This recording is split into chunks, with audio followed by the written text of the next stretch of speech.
On a cold day, four women come together. So we're set up over here. Four women come together. So we're set up over here. The dark clouds match the gloom of the topic.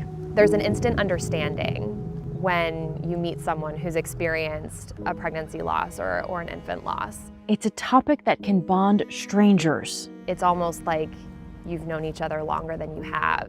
These women have all suffered losses of the most devastating kind. Inexplicably and very suddenly, I went into preterm labor. Grace has experienced miscarriage and pregnancy loss multiple times. Our son was born later that evening, and unfortunately he was not able to survive. Everything is normal until it's not. Elaine has as well. I gave birth to our daughter Zoe when she was about 24, 25 weeks old. She spent about 47 days in the NICU but passed away. Rockell's story might sound familiar to many women. You know, tears started to fill her eyes, and she said, there's no heartbeat. And when she said that, everything just went black. According to the Mayo Clinic, 10 to 20% of known pregnancies end in miscarriage. The grief that you have when you've lost a very much wished-for baby is what we call a prospective grief. And that is, we are grieving over the hopes and wishes and dreams for the future. Sharon Covington is the Director of Psychological Support Services at Shady Grove Fertility. It's so much harder to grieve those than in situations where we may have lost a parent or a friend. And those are what we call retrospective grief. And we have real memories and experiences we can share with others.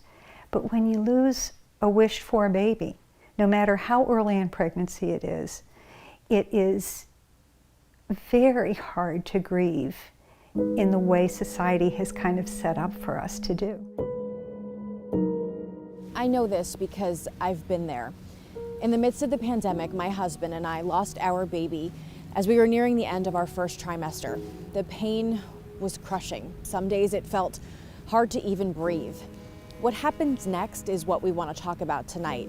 The conversations you have after someone tells you this news can help and hurt in unexpected ways. What were some of the things that were said to you that you're like, man, that just made it worse? Yeah, I mean, I think because so many people experience this, but we don't talk about it openly, right? A lot of people don't know what to do in situations like this. And they said, this is not something that should make you feel sad. You have other opportunities to have children. I've found that typically any statement that starts with "at least" is probably not going to be very comforting. What helped?